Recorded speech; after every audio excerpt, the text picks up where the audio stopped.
Hi there and welcome. It's Jennifer McGuire and I'm so glad you're here. Today I have two cards for you featuring a wrap card design. So on these cards there are two elements that wrap around the front. When you open them, kind of like a gatefold, there is a card that opens up on the inside. This is just a really fun way to make a card that's a bit unexpected. Now the first card that I'm making uses specialty dies from Waffle flour. And I really liked the style of it, and it's what inspired me to make the second card, which uses regular products.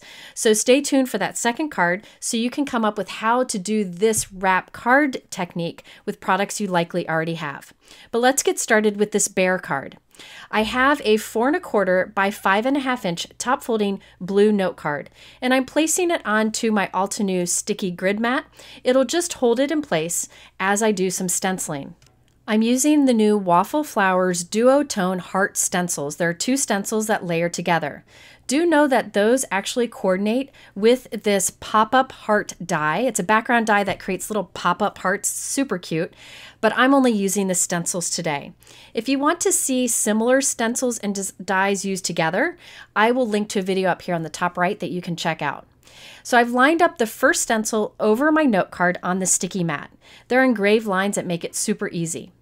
Now over this I am applying a blue ink. This is Surf ink from Simon Says Stamp. It's a dye ink. You can use absolutely any inks that you want to here. I'm putting down a light amount of this ink. I want this to kind of be a tone-on-tone background, nothing too much with too much contrast, something a little more soft. So I applied that blue ink over the first stencil. I'll remove that stencil and clean it sometime maybe next week. You know, I don't always clean my stencils. And then I will line up the second stencil. Over the second stencil, I'll apply a white pigment ink. So that again will give us a soft bit of color on top of our blue note card. Now when I apply white pigment ink, I like to put it down generously because white pigment ink is somewhat sheer. It doesn't go on super thick, especially if you haven't re-inked your ink pad in a while. So I'm really pressing that ink into the openings of the stencil using a Tim Holtz ink blending tool. All right, so once I'm done with that, I'll remove that stencil and I will heat set that note card so I don't smear the white ink. And I just love the look of that. Okay, now it's time to add our bears to this. These are called the Intertwined bear dies. It creates a big bear, a small bear, and then all these little accessories that you can add to the bears. I cut both of the bears from white cardstock. You want to use something heavyweight here. The dies do create a score line on the back of each of the bears. So I will go ahead and fold right along that score line.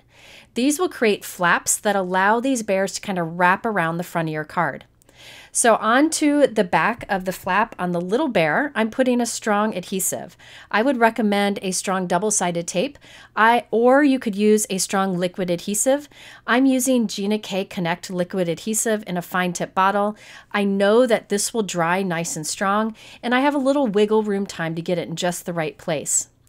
I will wrap this around our card so the adhesive will end up on the back of our card, and the crease of that bear is right up against the left edge of my note card.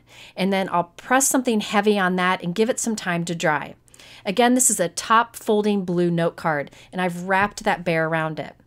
Now I'll put strong adhesive on the back flap of the bigger bear and adhere this to the back right of the card and really press it up against the edge of the card. And again, put something heavy on it and give it some time to dry. It doesn't take long to dry at all.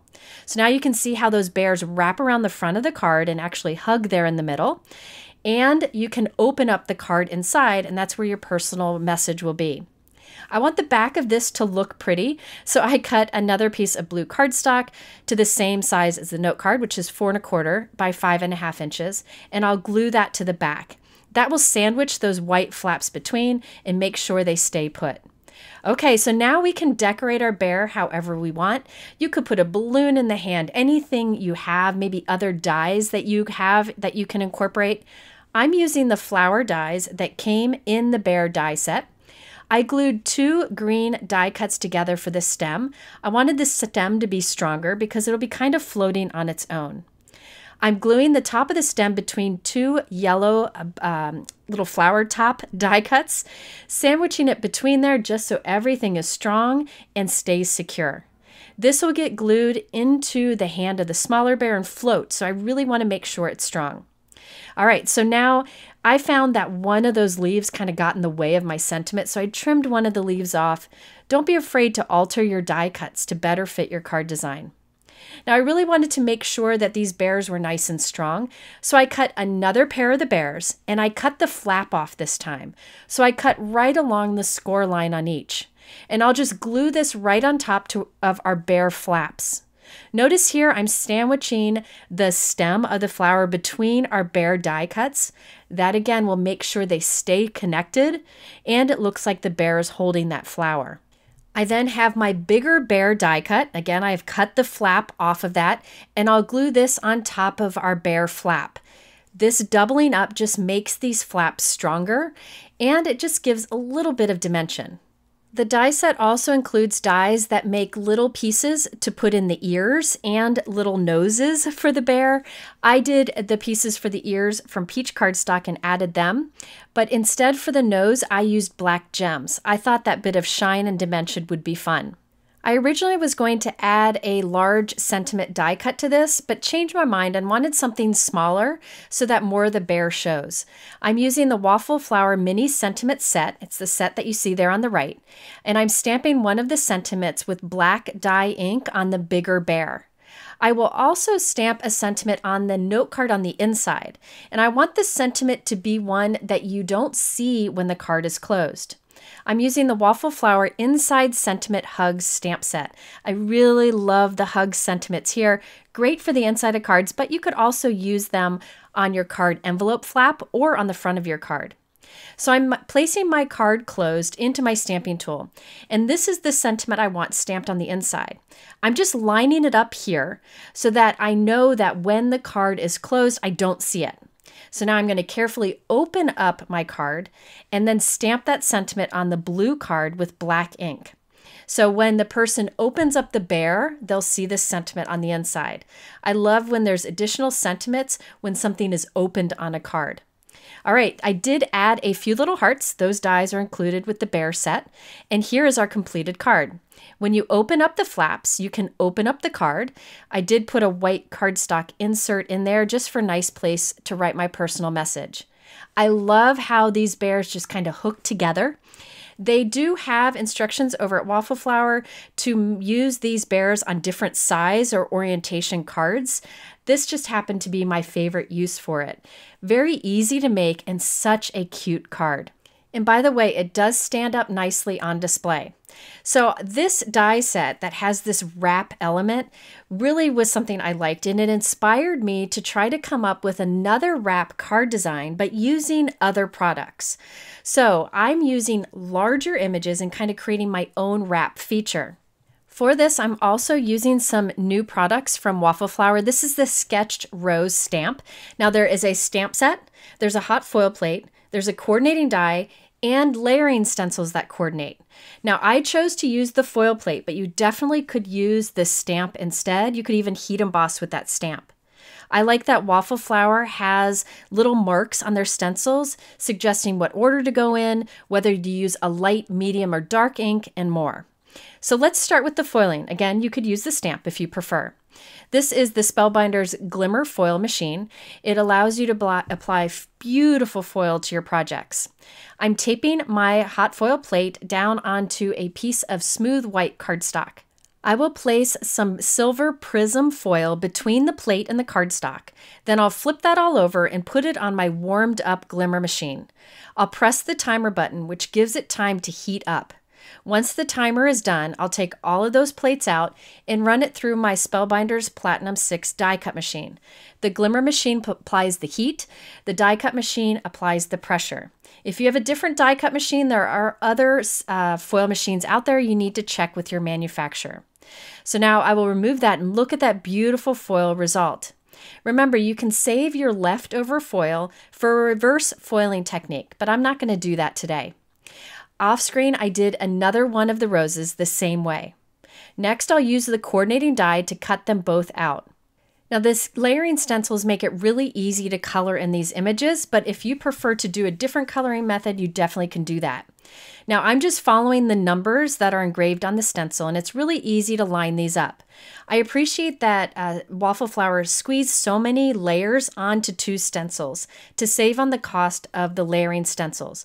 But that also means you need to mask off the edges of the stencils so you don't get ink where you don't want it. I have these Altenew alignment guides, which are made of stencil material, and they just are little corners. And I like to place those over areas I don't want ink to end up. So I kind of placed it on the corner of that stencil. You could also use scrap paper or masking tape for that. Over the first stencil, I put my lightest amount of ink, and actually the stencil is engraved and says light next to it, so you know which type of ink to use. Now for the medium, I'll line that one up, and I'll use a medium color ink. Now I'm using Concord and 9th dye inks today, but you could use whatever inks you want. I start with the light, which is carnation. This is the medium, which is sweet pea. And for the third and final layer on the flower, I will use the dragon fruit. And one thing that's really easy about these particular stencils is you don't need to rotate the stencils. They all of the layers are oriented on the stencils in the same way, so it's really easy to line them up. Now it's time to line up the layers for the leaves. So here I'm putting down the first layer, which will be the lightest color of green, and I'm using Sprout from Concord and 9th. And then the second layer will be the parsley color from Concord and 9th, which is a bit darker. I wanted to add the look of dimension, so I'm coming in with an even darker green. This is clover, and just putting that over the same stencil towards the center, right around the rose itself, and that just adds a pop of darker color. And there we have our first rose. I did a second rose the same way, but with peach colors for the flower. So I have 2 different roses of the same size and shape, just different color petals. I have a top folding white note card that is 4 1/4 by 5 1/2 inches, but you really could use any size top folding note card that you want. I'm just putting these 2 along the edges to kind of figure out how I want them to wrap around the front. I thought it'd be fun to have one of the roses on the top left and one on the bottom right, and it'll still stand nicely on display. Once I'm happy with where they are, I'll put a piece of tape along the front just to hold them there temporarily. These are not glued down. I will then flip it over and cut off any of the die cuts that are hanging off the top and bottom of the card only. Do not cut the die cuts that are hanging off the left or right sides, just the top or bottom. I still have that tape holding there, and now it's time to fold right along the edge of the card. So I'm just wrapping these pieces of die cuts that are hanging off the edge of the card, and I'm wrapping them to the back. You could put a score line there with your score board. I didn't find it necessary. Just kind of wrap it around and press it down firmly. Once I have those wrapped around and kind of folded there, I will use a very strong adhesive to glue those flaps of those die cuts to the back of this note card. This will secure that die cut on the front to our card and form that flap. So be sure you use something strong and put something heavy on it while it dries if you're using a liquid adhesive. Again, my 2 favorite go-to strong adhesives would be the Gina K Connect liquid adhesive or a strong double-sided tape. All right, so I'll wrap all of those die cuts around the left and right of our card edges. So this is glued onto the back. I'll give that some time to dry. And now we can add a white cardstock panel to the back. This will just give the back a pretty look, and it'll also sandwich those tiny little die cut flaps between, really making sure they're secure. So this white cardstock panel is cut to be the same size as our note card, which is 4 1/4 by 5 1/2 inches. Once that's dry, I can remove that tape on the front, and we have our top folding note card with these flowers that kind of wrap around the front. It's just a fun way to make a card extra special. I don't think you'll find a store-bought card like this, and that's what makes Handmade so wonderful.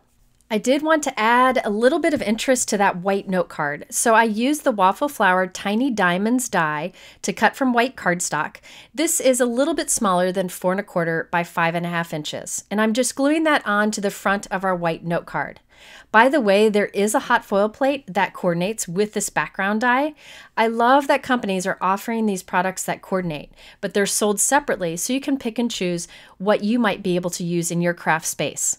At this point, I thought I'd use the new Waffle Flower Oversized Hugs die set on the front of the card. And when I put it on there, I felt like it covered up too much of my roses, so I decided not to use it. But I really like that Hugs die set, and you'll definitely be seeing it in a future video. Just wanted to mention, we change our minds a lot when we create these YouTube videos. We just usually edit it out, but we do go back and forth trying to figure out what would work. I ended up using a Hello sentiment from the Mini Sentiments stamp set that I showed you earlier. I stamped that onto a small white die cut circle and matted it with a circle of holographic cardstock. So the holographic cardstock mat on there really matches the foiling we did on our roses. Now that stamp set you see over there on the left, I ended up not using it. Sorry that it stuck there. All right, I also stamped another sentiment on another die cut circle from the same Mini Sentiment set I used earlier, and I glued that on the inside, hidden behind the peach rose. So let's look at the completed card. I did add some iridescent sequins scattered here and there just to match that iridescent foiling and holographic cardstock. So the flaps open to the left and the right, and then the card's on the inside, and it opens up to reveal your personal message inside. It does stand up nicely on display. So you could make this card with any large die cuts that you may have, or large stamped images that you can cut out and create those two flaps. And I gotta say, I'm in love with the look of a foiled outline image and then that ink stenciling to color it in. I just think that's so beautiful. So try this with any of the products that you might have on hand. Now, before we go, I did want to mention that you really should go check out this new release from Waffle Flower. The reason I'm saying this is it's a really impressive, creative, well thought out release with lots of cool pop-up dies and more.